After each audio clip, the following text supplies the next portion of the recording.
Hola, ¿cómo están? Muy buenas tardes. Buenas tardes, profesora, ¿cómo le va? Muy bien. Hola. ¿Descansaron? Sí. ¡Qué suerte!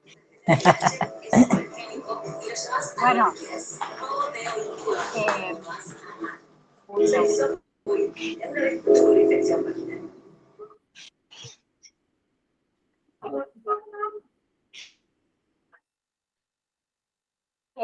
seguimos con lo que me queda de la clasificación nosológica y vamos a ver todo lo que son trastornos de ansiedad, ¿sí? Que entra trastorno de pánico, fobia social, por ejemplo, trastorno obsesivo compulsivo, trastorno del estrés postraumático y trastorno de ansiedad generalizada. ¿Bien? Primeramente, trastorno de ansiedad. ¿Qué es la ansiedad en sí? La ansiedad es una sensación que sentimos de nerviosismo, de preocupación, de malestar, ¿sí? Que forma parte también de lo que es la experiencia humana normal. ¿Bien? Pero también está muy presente en trastornos psiquiátricos, ¿sí? Como es el trastorno de ansiedad generalizado, el trastorno de angustia, las fobias. Bien, si bien, más allá de eso, cada uno de esos trastornos son diferentes, todos presentan una aflicción y una disfunción específica relacionada con la ansiedad y con el miedo. ¿Bien? Además de esta ansiedad, ¿qué pasa? Las personas que son afectados presentan otros síntomas, como son síntomas físicos, ¿sí? Dificultad para respirar, mareos, taquicardia, ¿sí? Sudoración, temblores. ¿Bien? También lo que provoca esto de los trastornos de ansiedad muchas veces es el cambio en el comportamiento diario de la persona, ¿sí? Muchas veces intentan evitar ciertas cosas o, digamos, ciertas situaciones. ¿Bien? Bien. Para lo que es el trastorno, obviamente, de ansiedad, ¿sí? Además de, obviamente, el diagnóstico del psicólogo, mayormente también se usa terapia farmacológica, ¿sí? Bien, resulta bastante, digamos, eficaz para este tratamiento en lo que son la mayoría de los casos. Bien, la ansiedad en sí entonces es una respuesta normal. ¿A qué? A una amenaza o a una situación de estrés psicológico. ¿Sí? Y estar muy relacionado con esa sensación de miedo. ¿Sí? Cuando alguien, por ejemplo, tiene que afrontar alguna situación peligrosa, vamos a ponerla entre comillas, la ansiedad, ¿qué hace? Desencadena una respuesta de lucha o una respuesta de huida. ¿Sí? Por eso está muy relacionado, cumple una importante función en lo que es la supervivencia. ¿Sí? Y esa respuesta de lucha o de huida proporciona a nuestro cuerpo, ¿sí? A través de cambios fisiológicos, como el incremento del flujo sanguíneo, lo que son nuestros músculos en el corazón.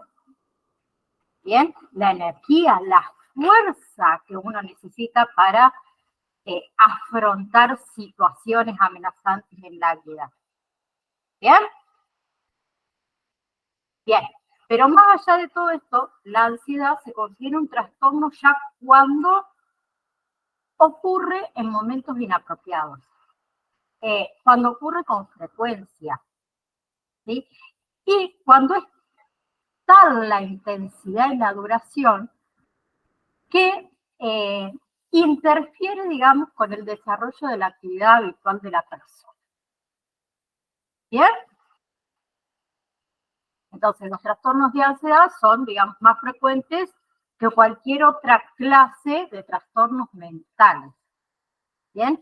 Y según un estudio afecta más o menos al 15% de los adultos. ¿Sí? Esta ansiedad, digamos, significativa puede persistir por muchos años. ¿Sí? Pero la persona que hace comienza a sentirla como normal, cuando no es normal. ¿Sí? Por eso, muchas veces, los trastornos de ansiedad no se diagnostican y no se tratan. ¿Bien? Entonces, dentro de lo que son los trastornos de ansiedad, tenemos el trastorno de ansiedad generalizado. ¿Sí? Que consiste en que en la presencia de un estado de preocupación y de nerviosismo excesivo. ¿Bien?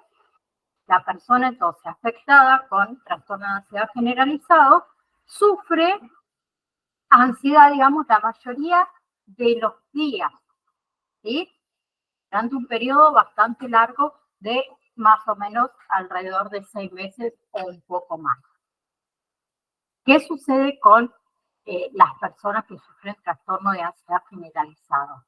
Están ansiosas, están preocupadas, ¿sí? Por diversos temas, por actividades, por situaciones. No están, digamos, preocupadas por un único asunto, ¿sí?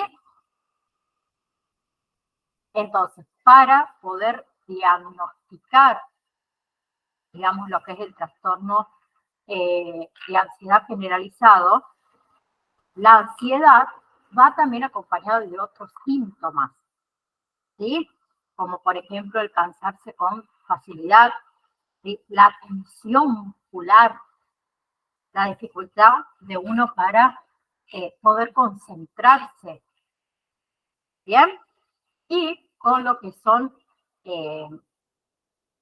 el tratamiento farmacológico, generalmente se utilizan ansiolíticos y a veces antidepresivos y obviamente psicoterapia. ¿Bien? Entonces, el trastorno de ansiedad generalizado es un tipo frecuente de trastorno de ansiedad. ¿Sí? El trastorno de ansiedad generalizado también puede darse el inicio a cualquier edad. ¿Sí? Bien. El otro que entra dentro de los trastornos de ansiedad, ¿sí? Son las crisis de angustia y los trastornos de angustia. ¿Sí? Una crisis de angustia que es un breve periodo de angustia, de ansiedad y de miedo, extremo, ¿sí? Comienza con repentinamente, ¿sí? Y la mayoría de las veces también está acompañado con síntomas emocionales y físicos, ¿sí? Entonces, un trastorno de angustia comporta que una crisis de angustia repetida, ¿sí? Y eso conduce a que una preocupación excesiva, ¿sí? Excesiva porque por crisis futuras, ¿sí? Por cambios de comportamiento. ¿Sí? Uno, ¿qué hace? Trata de evitar ciertas cosas y situaciones. Valentina, ¿ejemplo de qué? Perdón, recién lo veo.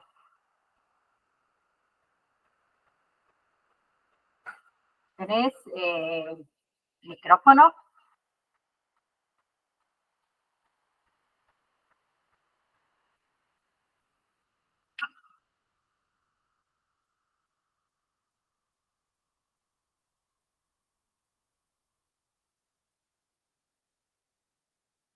¿De ansiedad en general o de síntomas, perdón, de ansiedad generalizada? La ansiedad generalizada, más que nada, es cuando uno tiene miedo, ¿sí? O tiene, pasa a experimentar preocupaciones o malestares en general, no por algo en específico, digamos, ¿sí?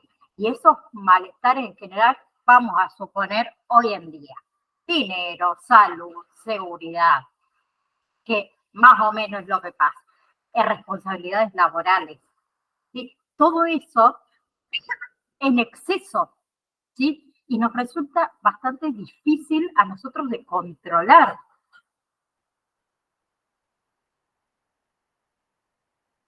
No, no es hereditario. No.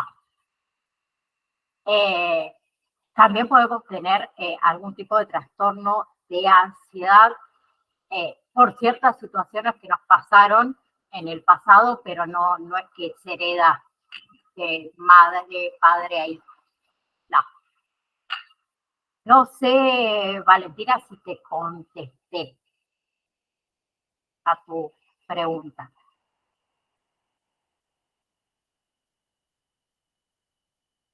Bien, entonces, estábamos, yo porque veo acá y acá tengo un lío, las dos computadoras. Estábamos con crisis de angustia o trastornos de angustia.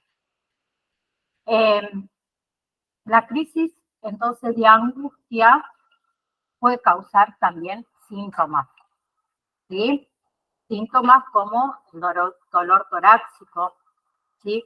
La sensación de que tenemos dificultades respiratorias, ¿sí? Mareos, náuseas. ¿Bien? ¿En qué se basan, digamos, los médicos para poder diagnosticar? Se basan en sí en la descripción que le da uno como paciente de la crisis que está teniendo y de los temores que sufren. ¿Bien? ¿Con qué se trata? Con antidepresivos, ansiolíticos, psicoterapia. Son más o menos todos bastante parecidos. ¿Sí?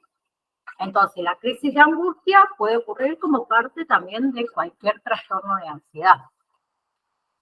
Bien, también puede ocurrir en personas con otros trastornos psiquiátricos, como es la depresión. Bien, la crisis acá sí de angustia puede ser por algo en específico.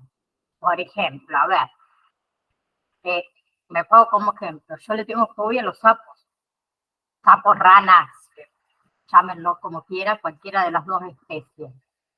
Entonces, si una persona con fobia, en este caso a los sapos, a las ranas, puede experimentar una crisis de angustia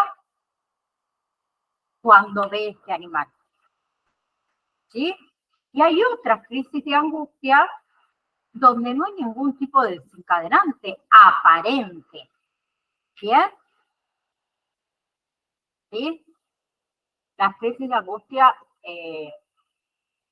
son bastante también frecuentes, afectan más o menos un 11% de los adultos. ¿Sí? En general, las personas que sufren alguna crisis de angustia, ¿sí? Se recuperan, digamos, sin ningún tratamiento. Pero, ¿qué sucede? Hay otras personas que terminan desarrollando el trastorno de angustia. ¿Sí? ¿Y en qué consiste el trastorno de angustia a diferencia de la crisis de angustia? ¿Sí? El trastorno de angustia consiste en que la persona está preocupada por sufrir o por la posibilidad de sufrir más crisis de angustia. Entonces, ¿qué hace? Cambia su comportamiento. ¿Sí? Lo cambia para tratar de evitar esas crisis. ¿Bien? Bien. Entonces, una crisis de angustia. ¿Sí? Aparición súbita de miedo o de incomodidad, que son intensos. ¿Bien? Y pueden aparecer síntomas.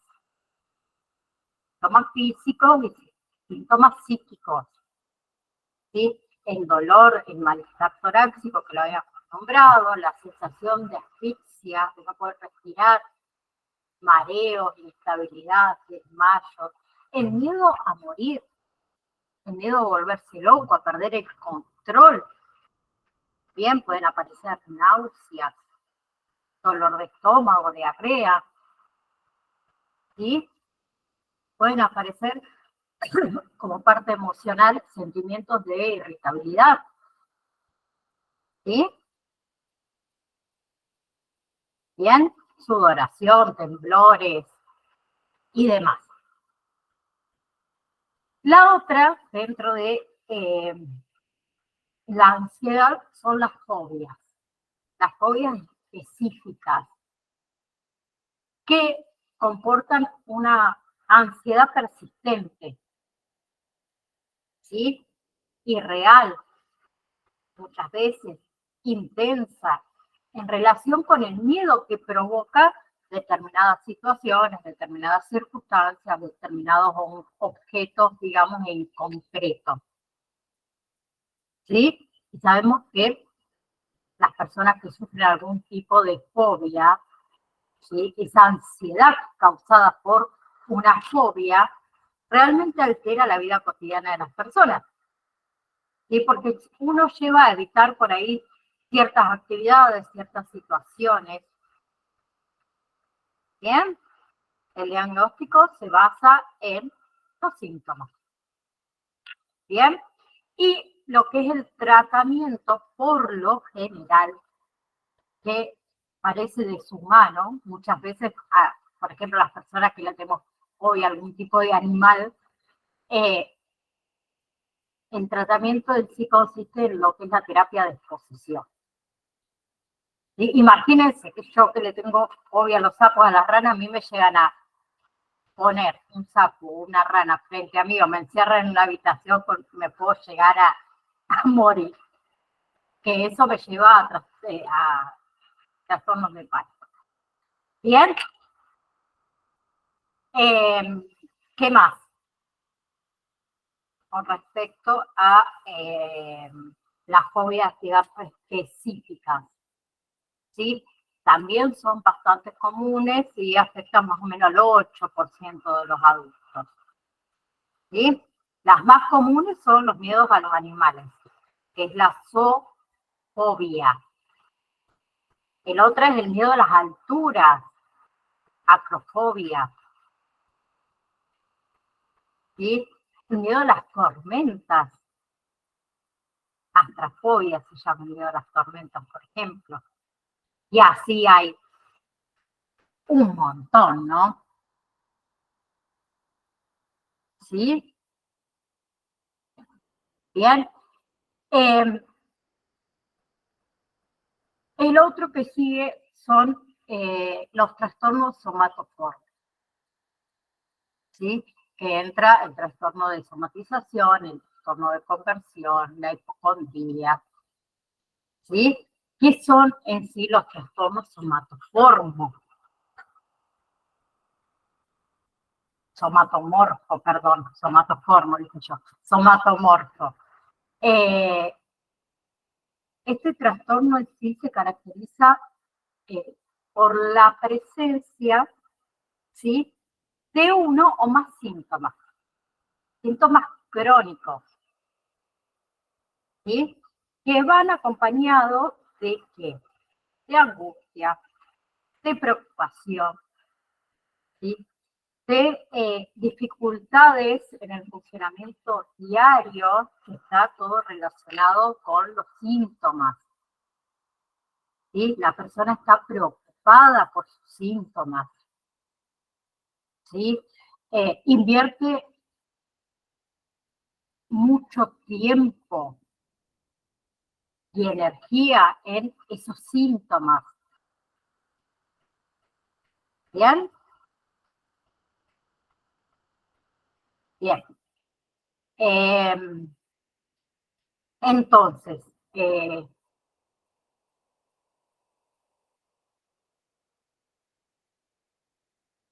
lo que son lo que es, digamos, el trastorno morfo, siempre digo somatoformo, no sé por qué, somatomorfo, es que en sí reemplaza varios diagnósticos, ¿sí?, que se utilizaban anteriormente, ¿sí?, como el trastorno de somatización, como es la hipocondría, el trastorno por dolor, ¿sí? Todos esos trastornos que implican somatización, ¿sí?, que es la expresión de factores mentales con síntomas físicos, ¿sí? Somáticos, viene de el griego, o de un término griego que es soma, que significa cuerpo. ¿Bien? En lo que son todos estos trastornos en sí, la principal preocupación, ¿sí?, se refiere a todos los síntomas físicos: dolor, náuseas, fatiga, debilidad, ¿sí?, cualquier sensación corporal,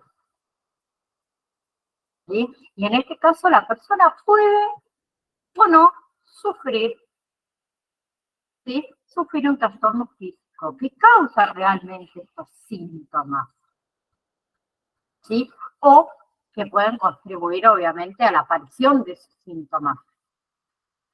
Pero más allá de eso, en presencia de un trastorno físico, una persona con trastorno somático responde a esa presencia de este trastorno físico en exceso.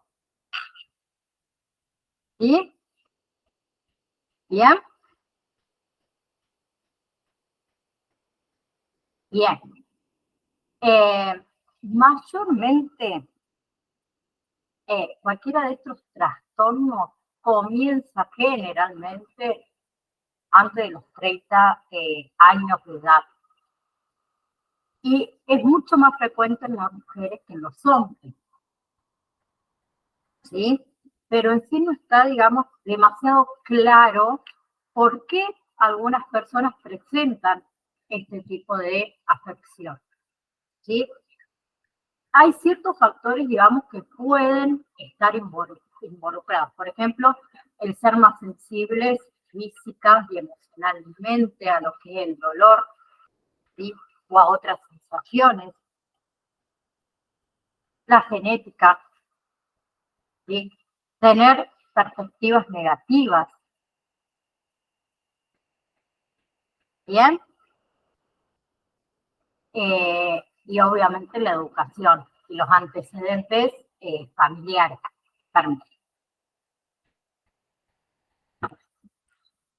Bien.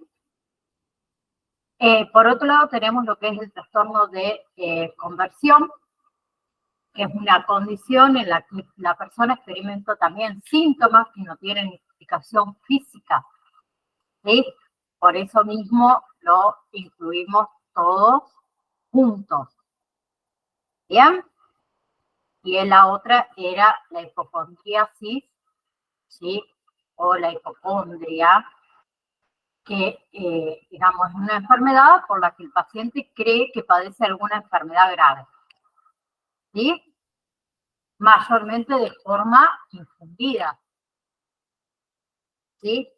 Y el origen del término hipocondriasis, hipocondria, hace referencia a una región anatómica, el hipocondrio, ¿sí? El hipocondrio está situado debajo de las costillas y de lo que es el apófisis sifoide del esternón, ¿sí?, donde antes se creía que ahí se acumulaban los vapores causantes del mal de la hipocondria.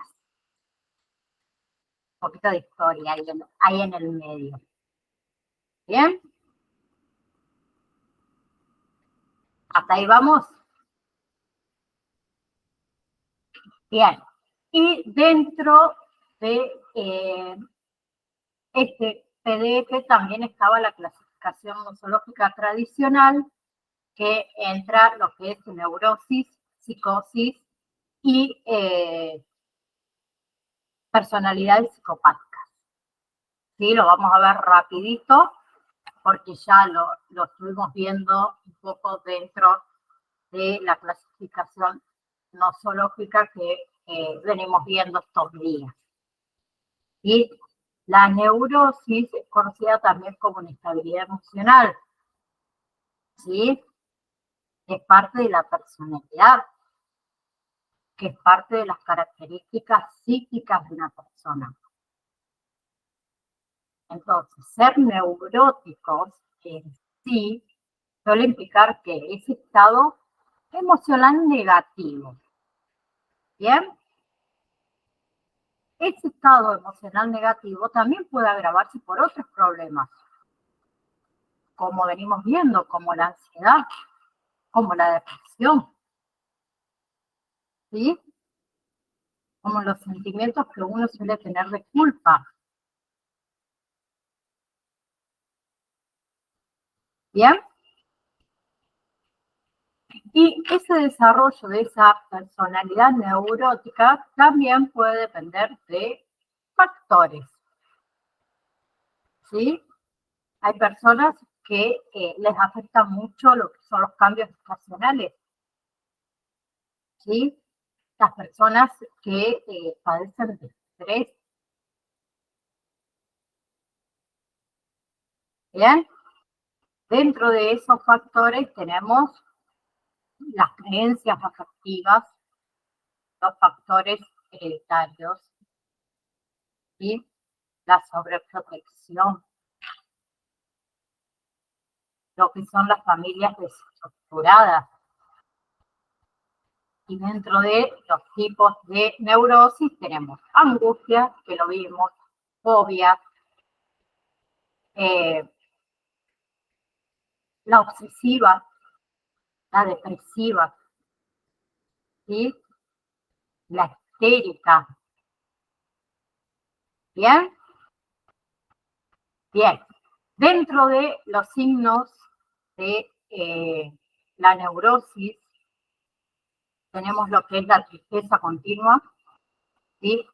El sufrimiento emocional frecuente, la intolerancia a los demás, la irritabilidad, ¿sí? Esa falta de interés por hacer cosas que nos diviertan o que nos den placer, ¿sí? Hay también una gran tendencia a la timidez. Bien, el orden excesivo, el sentimiento de culpa, de angustia, todo lo que son las excesivas preocupaciones sin ninguna causa aparente, los dolores de cabeza, bueno, entre otras, hay un montón. Bien, ¿cuáles son las causas? ¿Cuáles pueden ser las causas?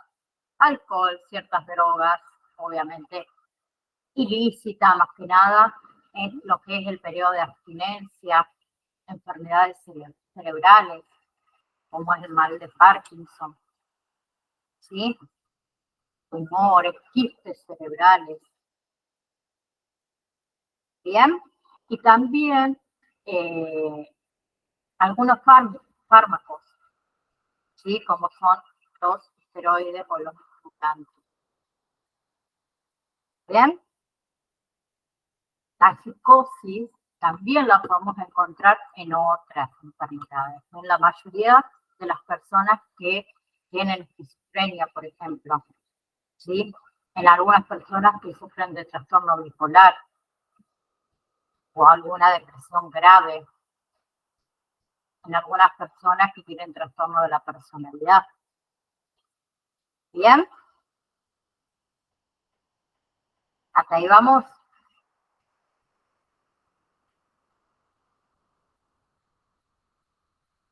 Bien. El otro es la esquizofrenia, que en realidad ese término se utiliza más que nada para hacer referencia a los trastornos psicóticos, en el cual los síntomas persisten durante un periodo, ¿sí? Un periodo que no sea menor a 6 meses. ¿Bien? Esquizofrenia. En cambio, los trastornos esquizofreniformes, ahí está, solamente se distingue de lo que es la esquizofrenia en que los síntomas, digamos, persisten menos de 6 meses. ¿Sí? El otro es trastorno bipolar, que lo vimos, el trastorno esquizoafectivo, la depresión, ¿sí? Y lo que quiero que veamos es la personalidad psicopática, que acá el psicópata posee una personalidad que, sin llegar a ser una enfermedad mental, es anormal, ¿sí? En lo que es el Manual de Diagnóstico de Psiquiatría, el DSM-5, se le diagnostica dentro de los trastornos de personalidad como un trastorno antisocial de la personalidad. ¿Bien? Y dentro de, digamos, esta gran categorización, podemos encontrar que diferentes aspectos, ¿sí? Diferentes grados de manifestación, desde el criminal, ¿sí?, hasta una persona integrada en la sociedad, que trabaja, que estudia, que tiene hijos, que tiene familia. Pueden ser compañeros de trabajo, compañeros de estudio, pareja, ¿sí? Y esto es lo que lo hace especialmente peligrosos, ya que el otro, ¿sí?, la posible víctima, se encuentra más vulnerable porque no hay señales externas que alerten y que nos permitan una actitud defensiva, por ejemplo. ¿Sí? Una de las características principales de las personas estas es la anestesia afectiva, o sea que no sienten culpa.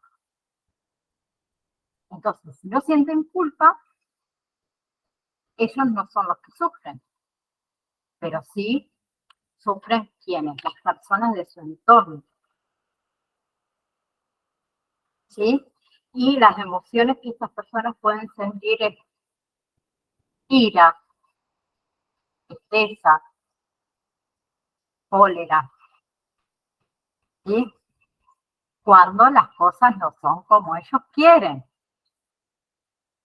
Ellos, ellas, hablo de ellos en general, ¿sí? Hasta ahí vamos. ¿Alguna pregunta? Miren que pasamos a otro tema. ¿No?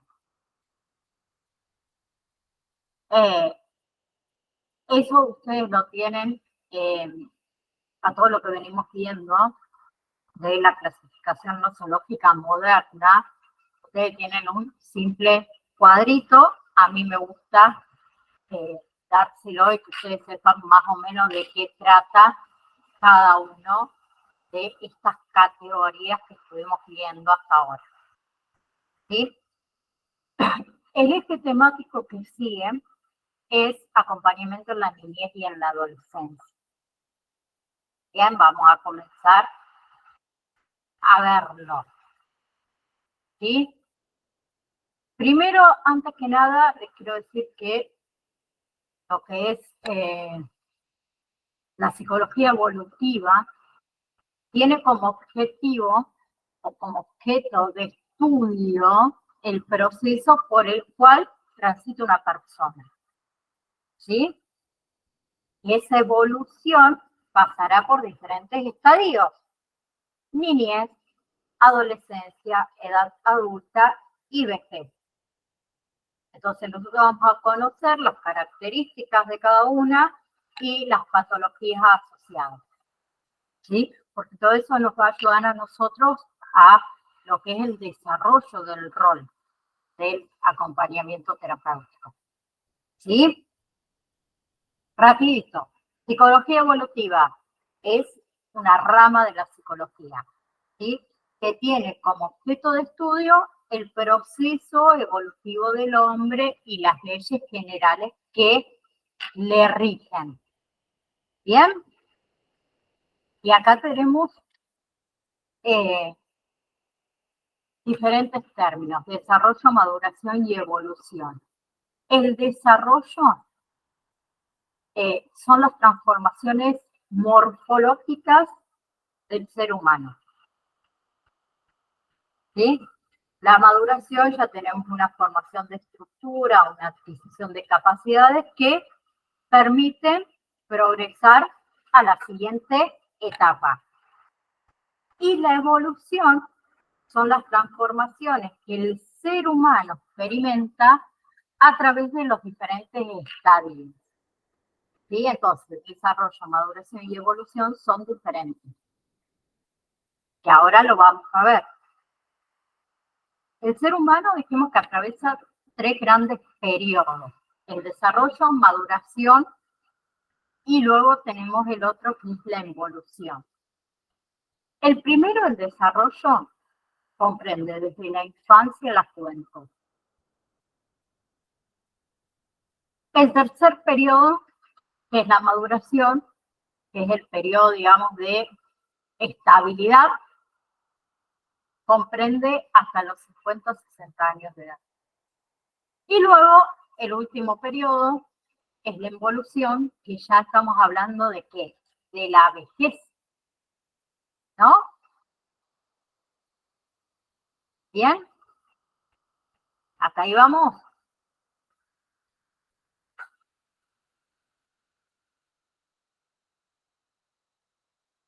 Luego tenemos que los estadios del desarrollo intelectual. ¿Sí? Acá vamos a hablar de Piaget, que él la divide según la evolución de la inteligencia. Y él la divide en la primera, sensomotriz, que esta comprende de los 0 a los 2 años de edad, ¿sí? Donde hay una interacción con el medio, ¿sí? Hay acciones, digamos, organizadas en las que se manipulan objetos, ¿sí? Hay un aprendizaje también, ese aprendizaje de ensayo y error, ¿sí? Y también es capaz de, digamos, diferenciarse de lo que lo rodea. ¿Bien? La otra, la segunda, son las operaciones concretas. Y estas operaciones concretas se dividen en 2. ¿Sí? La primera es la preoperacional, que comprende de los 2 a los 7 años de edad. Y la segunda son las operaciones concretas, ya que comprende de los 7 a los 11 años de edad. ¿Sí? Y esto de las operaciones concretas en sí se caracteriza por qué, ¿sí? Por lo progresivo de las acciones. El niño ya es capaz de manipular, ¿sí? De manipular símbolos para, por ejemplo, presentar objetos, lugares, personas. ¿Bien? Y el otro estadio, según Piaget, el tercero, son las de operaciones formales, que comprende de los 11 años de edad a los 15 años de edad mayormente, ¿sí? Donde ya tiene una capacidad de usar la lógica para llegar a conclusiones, ¿sí? Analizan, manipulan lo que son los esquemas del pensamiento. Ya hay un razonamiento hipotético, un razonamiento deductivo o hipotético deductivo, ¿sí? Y luego tenemos los estadios de desarrollo psicosexual, que acá entra el queridísimo Freud, que él lo divide en 5 estadios, ¿sí? Y está relacionado, está relacionado con la génesis de la psique, ¿sí? Y hay diferentes instancias. Bien, tenemos la primera, que es la oral, ¿sí? Que comprende de los 0 a los años de edad, ¿sí? Donde acá la zona erógena en sí, ¿cuál es? La boca, ¿sí? Ellos descubren la sensación de la succión, del morder, ¿bien? Y luego viene lo que es, digamos, el desteje, ¿no? El otro estadio es el estadio anal, que comprende del año de edad a los 3 años, donde acá la zona erógena es el ano, ¿sí? Y se desarrolla todo con el control de esfínter. El otro es la fálica, ¿sí? Que comprende de los 3 a los 5 años de edad, donde acá ya la zona erógena es el falo, o sea, el pene, ¿sí? Y es donde se desarrolla y debería finalizar en el complejo de Edipo. La cuarta es la latencia, que comprende ya desde los 7 años a la pubertad, ¿sí? Donde se dice que el niño está en un momento de impas, lo podemos decir así. Y la última es la genital, que ya va desde la adolescencia en adelante, donde nuevamente la zona erógena es el falo. ¿Sí? Bien. Vamos a hacer, antes que nos retiremos, una caracterización entre infancia, niñez y adolescencia. Es decir, la infancia comprende de los 0 a los 6 años de edad. ¿Sí? Luego tenemos la niñez, que la podemos dividir en 2. En la niñez temprana, que va de los 3 a los 6 años de edad, y la niñez intermedia, que comprende de los 6 a los 11 años. Bien, en lo que es la niñez, abarca lo que es la escolarización, ¿sí? Y también abarca algunos logros que tienen: el destete, la alimentación, el control del esfínter, los desarrollos motrices, ¿sí? Los niños permanecen sentados, agarran objetos, caminan. ¿Bien? Y por otro lado tenemos la adolescencia, ¿sí? Que es el periodo de búsqueda de la identidad. ¿Bien? Donde entran también en ciertas etapas de crisis, procesos de duelo. ¿Bien? Que lo vamos a ver un poquitín más adelante. ¿Sí? ¿Alguna pregunta?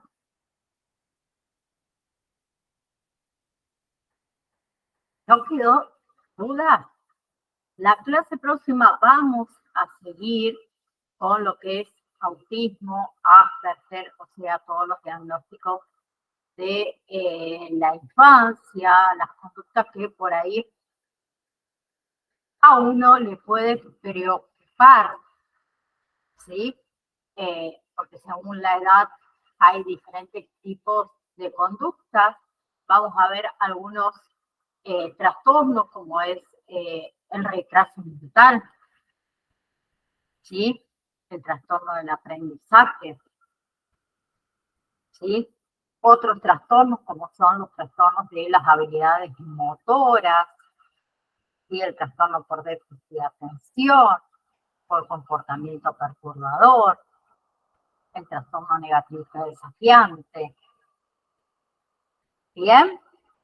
Trastorno de la comunicación, bueno, hay muchos más, les nombré algunos, no, me los tengo que ir anotando para no perderme, que lo vamos a ver todo esto la clase que viene, el trastorno generalizado del desarrollo. ¿Sí?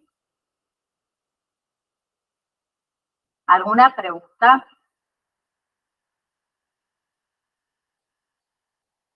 ¿No? ¿Está todo claro?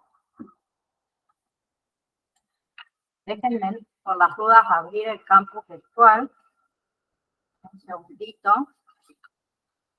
Y también anotarme dónde quedé.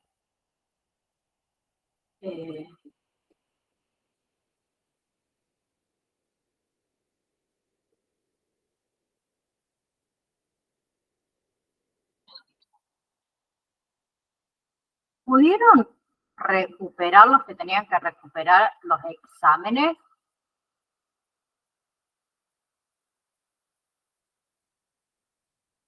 ¿O alguien no pudo terminar con eso?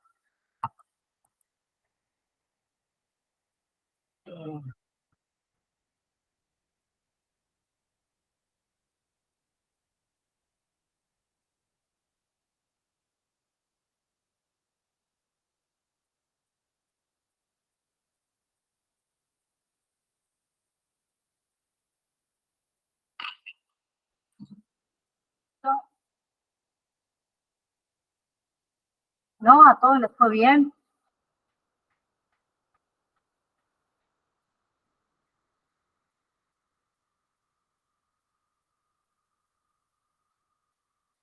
Mabel, generalmente, además de la medicación, que es sumamente importante, hay actividades que se pueden realizar, pero la mayoría se requiere de la parte farmacológica.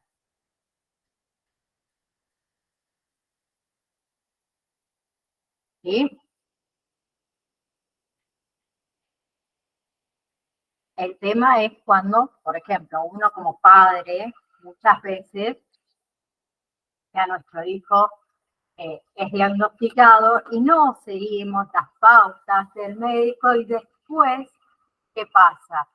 Ay, no vemos mejoras, mi hijo está cada vez peor, no lo veo bien, pero no seguimos las pautas de los especialistas y médicos, que es lo más importante siempre en estos casos. Mayormente, ¿qué pasa con la medicación? Al principio, después lo vamos a ver bien en la clase próxima, si querés que haga un resumen, al principio uno no nota las mejorías, ¿sí? Dice, uy, le dan X medicación y ya hace una semana que lo toma y está cada vez peor, está cada vez más irritable. Toda medicación lleva tiempo para que haga efecto. Entonces, como lleva tiempo, muchos no quieren esperar, entonces más vale la dejamos, total sigue igual, no hubo ningún cambio, y no es así.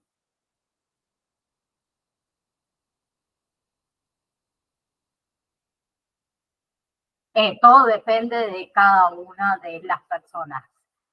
Es lo mismo que, no sé, a vos un ibuprofeno te hace cierto efecto a X tiempo y a mí el ibuprofeno no me hace nada.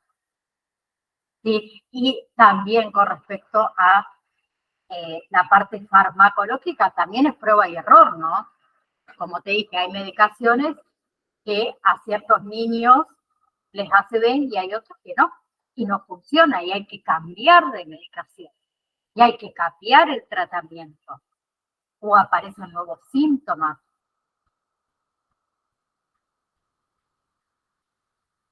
En realidad no hay un límite, debería comenzar a hacer efecto de entre las 2 a las 4 semanas que se comienza con la medicación. Mabel, te pregunto, dice que tiene algunos síntomas su hijo, pero no está diagnosticado. Y lo estás llevando de al psicopedagogo o alguien que lo evalúe.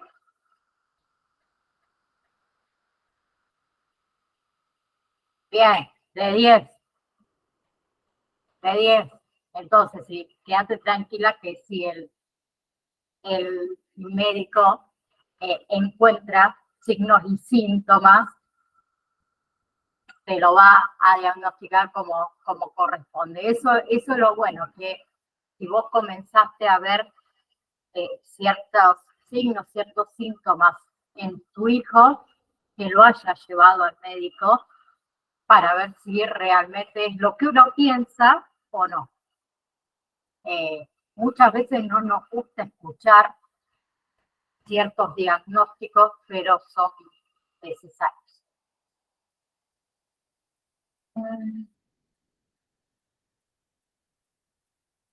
Bien, bien, Mabel. Gracias por compartir. Mabel, les cuento a las demás, dice que su hijo hizo un episodio de ansiedad en la escuela y obviamente ella lo llevó al doctor y el doctor lo mandó al psicólogo. Gracias, Mabel. Bueno, la clase que viene, entonces seguimos, antes de que se me corte, con acompañamiento terapéutico en la niñez y adolescencia y también descárguense acompañamiento terapéutico escolar, ¿sí? Entonces, si Dios quiere, nos vemos el próximo jueves. Les mando